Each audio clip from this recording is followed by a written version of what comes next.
باللہ من الشیطان الرجیم بسم اللہ الرحمن الرحیم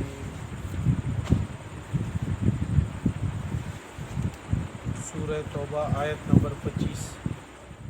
سورہ توبہ کل کے درس میں دو باتوں کا ذکر تھا۔ ایک تو یہ کہ مشرک اور کافر اپنی زندگی کے اندر جتنے اچھے اعمال کریں ان اعمال کی حیثیت کوئی نہیں جب تک وہ ایمان نہ لائے۔ بنیادی چیز ایمان ہے۔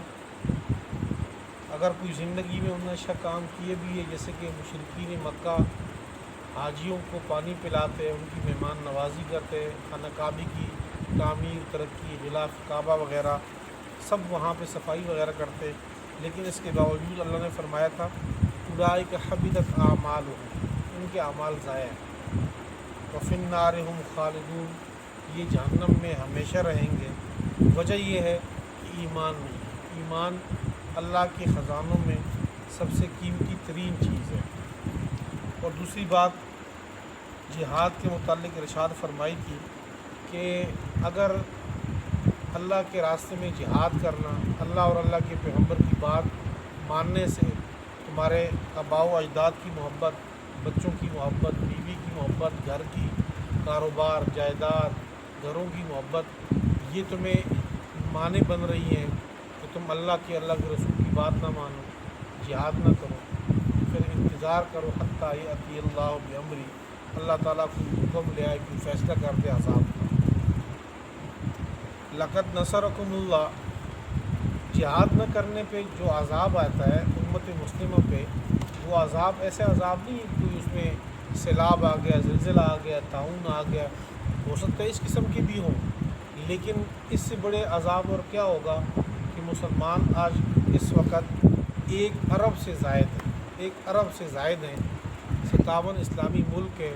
اس کے باوجود پوری دنیا میں وہ کمزور اور بے بس ہیں، لاچار ہیں کہ اگر چھوٹی سی جگہ پہ وہاں کفار ظلم کر رہے ہیں تو یہ ان کو روک نہیں سکتے کسی طریقے سے، اپنی جان کی، اپنے مال کی حفاظت نہیں کر سکتے، ان کی عزت داؤ پہ لگی ہوئی ہے۔ لقد نصرکم اللہ فی مواطن کثیرہ ویوم حنین اذ اعجبتکم، آج کے درس میں تقریباً 3 موضوع ہیں۔ ایک تو یہ ہے کہ جس وقت مکہ فتح ہوا 8 ہجری میں، تو فتح مکہ کے بعد، فتح مکہ میں آپ صلی اللہ علیہ وسلم 10,000 صحابہ کا لشکر لے کر آئے تھے، اور مکہ کے فتح ہونے کے بعد کچھ اور حضرات یہاں مکہ کے رہنے والے وہ مسلمان ہو گئے تھے۔ تو اس کے بعد آپ صلی اللہ علیہ وسلم کو اطلاع ملی قبیلہ حوازن، یہ حنین کے قریب ہے، تو یہ لوگ وہاں پر لڑائی کی تیاری کر رہے ہیں، آپ صلی اللہ علیہ وسلم سے لڑنے کے لیے تیار ہے وہ فوج۔ تو آپ صلی اللہ علیہ وسلم نے حملے میں پہل کی کہ وہاں جائیں، ان سے مقابلہ کرنا ہے۔ اس وقت صحابہ کی تعداد، لشکر یہاں سے روانہ ہوا مکہ سے ان سے لڑنے کے لیے، وہ 12,000 افراد تھے، 2,000 مزید یہاں سے بھی مل گئے ان کو جو نئے مسلمان ہوئے تھے۔ تو اس وقت اپنی کثرت دیکھ کر کچھ صحابہ کے منہ سے یہ بات نکلی کہ آج تو ہم مقابلے میں غالب ہی آئیں گے، مغلوب نہیں ہو سکتے، اس لیے کہ اتنی بڑی تعداد تو دشمن کے مقابلے میں پہلے کبھی ہماری اتنی رہی نہیں ہے، اتنی بڑی تعداد میں ہم جا رہے ہیں دشمن پہ حملہ کرنے کے لیے۔ اور ادھر ان کے پتہ چلا کہ وہاں پر جو قبیلے حوازن ہیں وہ 4,000 کی تعداد میں، تو اس لیے ان کو اپنی کثرت کے اوپر نگاہ اس طرف چلی گئی۔ تو ظاہر بات ہے کہ اللہ جل شانہ کو یہ چیز پسند نہ آئی کہ مقابلہ تعداد سے نہیں ہوتا، ہار یا جیت کا فیصلہ تعداد کی بنیاد پر نہیں ہوتا، بلکہ یہ جنگ کے اندر ہار جیت کے فیصلے اللہ کی طرف سے آتے ہیں انسان کے اعمال کی وجہ سے۔ تو اللہ جل شانہ نے جب یہ مقابلے کے لیے وہاں گئے تو ابتدا میں تو وہ پیچھے ہٹے مقابلے میں، لیکن جب ان کی تیر اندازوں نے تیر اندازی شروع کی تو صحابہ کے چونکہ مسلمان بھی نئے تھے اور ان ان کی طرف سے حملہ بھی بھرپور اور سخت تھا، تو یہ پیچھے پسماؤ کے پیچھے ہٹے۔ قرآن پاک خود یہاں پہ فرماتے اللہ جل شانہ ثم ولیتم مدبرین، پھر تم پھر کے پیٹھ دکھاتے ہوئے۔ اور اس موقع پہ بخاری شریف کے اندر حدیث میں آتا ہے، اس کا مفہوم ہے کہ آپ صلی اللہ علیہ وسلم اپنے گھوڑے پہ اس میں سوار تھے، تو اس وقت وہ آگے بڑھ رہے تھے پیچھے ہٹنے کے بجائے، اور یہ ارشاد فرما رہے تھے کہ انا نبی لا کذب انا ابن عبد المطلب، کہ میں نبی ہوں، میں جھوٹا نہیں ہوں، اور میں عبد المطلب کی اولاد سے ہوں۔ اور کچھ صحابہ تقریباً 100 کے قریب یہ آپ صلی اللہ علیہ وسلم کے آس پاس کھڑے تھے اور وہاں پہ ڈٹے ہوئے تھے اس وقت، تو انہوں نے پھر دیگر صحابہ کو آواز دی۔ اس کے بعد پھر اور صحابہ آئے، یہاں پر مقابلہ کیا، اور اس موقع پہ بھی اللہ جل شانہ فرماتے ہیں کہ میں نے صحابہ کی مدد کی، اور وانذر جنود لم تروا، فرشتے یہاں پر بھی مدد کو پہنچے تھے، اور بعد میں مسلمانوں کو فتح نصیب ہوئی تھی۔ تو یہ ہلکی سی اللہ تعالیٰ نے مسلمانوں کو ہم رہتی دنیا تک کے لیے جھلک دکھلائی کہ آپ نے اللہ تعالیٰ کی ذات پہ بھروسہ کرنا ہے، اپنی تعداد کو چھوڑ دو، آپ نگاہیں دنیا کے اسباب کی طرف نہ جائے بلکہ اللہ کی طرف جائے۔ لقد نصرکم اللہ، البتہ تحقیق مدد کی ہے تمہاری اللہ تعالیٰ نے، فی مواطن کثیرہ، بہت سی جگہوں پہ، ویوم حنین، اور خصوصاً یوم حنین، غزوہ حنین کے دن، اذ اعجبتکم کثرتکم، جب تمہیں تعجب میں ڈال دیا تمہارے کثرت نے، فلم تغن عنکم شیئا، بس تمہاری کثرت نے تمہیں کسی چیز کا بھی فائدہ نہ دیا، وضاقت علیکم الارض، اور زمین تم پر تنگ ہو گئی، بما رحبت، باوجود اپنی کشادگی کے، صحابہ کو زمین تنگ لگنے لگ گئی کہ ہر طرف سے تیر آ رہے تھے۔ ثم ولیتم مدبرین، پھر تم پھر کے پیٹھ دکھاتے ہوئے۔ ثم انزل اللہ سکینتہ علی رسولہ، پھر نازل کی اللہ جل شانہ نے سکینہ، تسکین علی رسول ہی، اپنے پیغمبر کے اوپر، والا المؤمنین، اور ایمان والوں کے اوپر، وانزل جنودا، اور اتارے ایسے لشکر، ایسی فوجیں اتاری، لم تروہا، جس کو تم دیکھ نہیں رہے تھے،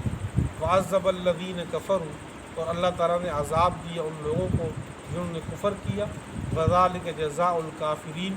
اور یہ بدلہ ہے کافروں کا۔ ثم یتوب اللہ من بعد ذالک، پھر اللہ متوجہ ہوئے، اللہ نے توبہ قبول کرنے کی توفیق دی، من بعد ذالک، اس کے بعد، علی من یشاء، جس کو اللہ نے چاہا، واللہ غفور الرحیم، اللہ معاف کرنے والے، نہایت رحم کرنے والے ہیں۔ کہ قبیلہ حوازن سے بھی اللہ جل شانہ نے ان لوگوں کو بھی مسلمان کیا جو وہاں گرفتار ہوئے تھے۔ یا ایھا الذین آمنوا، دوسرا مضمون، کہ جس وقت مکہ فتح ہوا اور اللہ جل شانہ نے یہ جو مرکز تھا توحید کا، خانہ کعبہ، جس کی بنیاد سب سے پہلے حضرت آدم علیہ السلام نے رکھی، پھر اس کی تعمیری نو حضرت ابراہیم علیہ السلام نے کی، اور یہاں یہ مرکز تھا۔ تو جب یہ مرکز اسلام مسلمانوں کے پاس آیا اور اللہ کے پاک پیغمبر نے اپنے ہاتھوں سے اسے بتوں کی صفائی کی، وہ گندگی جو تھی، وہ نجاست وہ دور کی، اس کے بعد جب اسلام کو غلبہ ملا تو اعلان ہوا کہ اب یہ سال تو گزرے جو یہاں لوگ باہر سے آئے تھے، مسلمانوں کے علاوہ جو لوگ حج کرنے آئے تھے، اپنے اپنے عقیدے کے مطابق یہاں عبادت کرتے تھے، کہ اب یہ آخری سال ہے، اس کے بعد اب خانہ کعبے پہ کوئی بھی نہیں آئے گا، اگر کسی نے آنا ہے تو وہ مسلمان ہو، عقیدے توحید دل میں ہو تو وہ آئے گا، مشرک چونکہ اس کے عقیدے میں ہی نجاست ہے اور گندگی ہے، جسم پہ ظاہر تو نہیں لگی ہوئی، لیکن چونکہ اس کے عقیدے کے اندر نجاست ہے، عقیدے میں گندگی پائی جاتی ہے، وہ غیر اللہ کے سامنے سجدہ کرتا ہے، اللہ کے علاوہ کسی اور کو پکارتا ہے اپنی مشکلات میں، حاجات میں، شرک چونکہ اللہ تعالیٰ کو انتہائی شدید ناپسند ہے، گناہوں میں سب سے بڑا گناہ، اور ایسا گناہ کہ اللہ تعالیٰ نے عہد کیے ہوئے اپنے ذمے میں، جیسا کہ ہم نے 5ویں سپارے پیچھے پڑھ لی ہے، ان اللہ لا یغفر ان یشرک بہ ویغفر ما دون ذلک لمن یشاء، اللہ نے اپنے ذمے یہ عہد لیے ہوا ہے کہ گناہگار اگر بغیر توبہ کے مر جائے گا،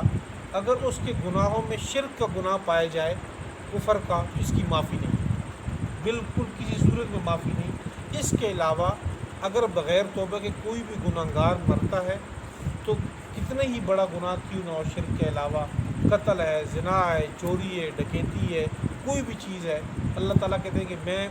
معاف کرنے پہ آؤں تو کوئی پوچھ نہیں سکتا، وَيَغْفِرُ مَا دُونَ ذَلِكَ لِمَن يَشَاءُ، جس کو میں چاہوں میں معاف کر دوں۔ بغیر توبہ بھی اللہ تعالیٰ معاف کر سکتے ہیں، بغیر ان توبہ اور کبیرہ گناہوں کو، صغیرہ گناہ نہیں، کبیرہ گناہوں کو بھی، لیکن مشرک کی معافی نہیں بغیر توبہ کے اگر فوت ہوتا ہے۔ تو اس وجہ سے یہاں اس آیت میں بھی یہ کہا کہ اب اس کے بعد مشرک خانہ کعبے پہ نہیں آئے گا، یہاں عبادت کرنے نہیں آئے گا۔ اور مسلمانوں کو یہ کہا کہ چونکہ جب یہاں خانہ کعبے میں وہ لوگ آتے تو ظاہر بات ہے وہ کچھ دن یہاں پہ رہتے، اپنا خرچہ کرتے، کھاتے پیتے، تو اس کی وجہ سے یہاں مکے والوں کی معیشت چلتی رہتی، معیشت مضبوط ہوتی، کھانے پینے کی۔ ظاہر بات ہے کہ باہر سے جب لوگ آئیں گے تو اپنے ساتھ لے کر آئیں گے کچھ نہ کچھ،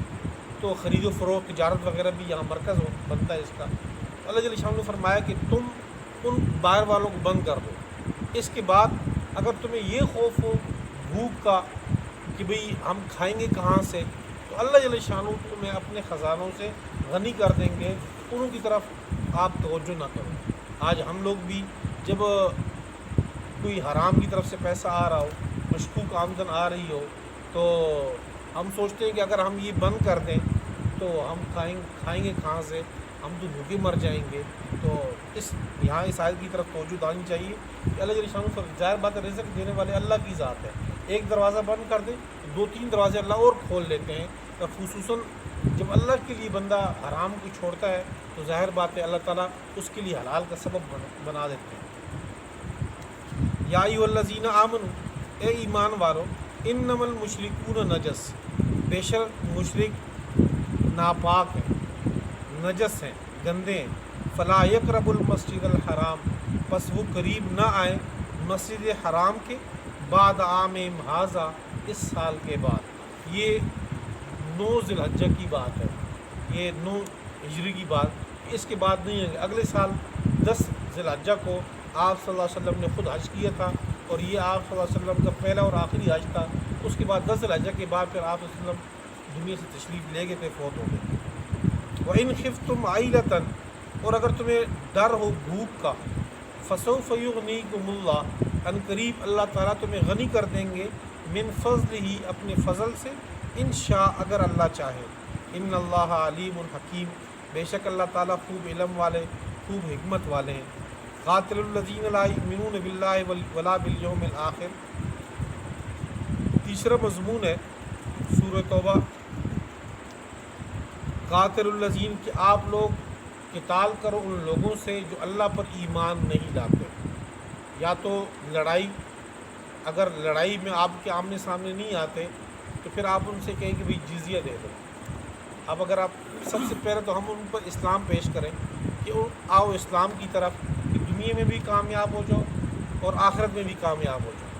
اور اگر آپ مسلمان نہیں ہوتے، آپ اپنے عقیدے کے مطابق عمل کرنا چاہتے ہیں، اپنے مذہب کے مطابق رہنا چاہتے ہیں، تو آپ خوشی سے اس مذہب پہ رہیں، لیکن آپ کو یہ کام کرنا ہوگا حتیٰ یؤتوا الجزیۃ عن ید وہم صاغرون، آپ نے پھر جزیہ دینا ہے، ٹیکس دینا ہے، تاکہ گورنمنٹ، حکومت آپ کی حفاظت کرے۔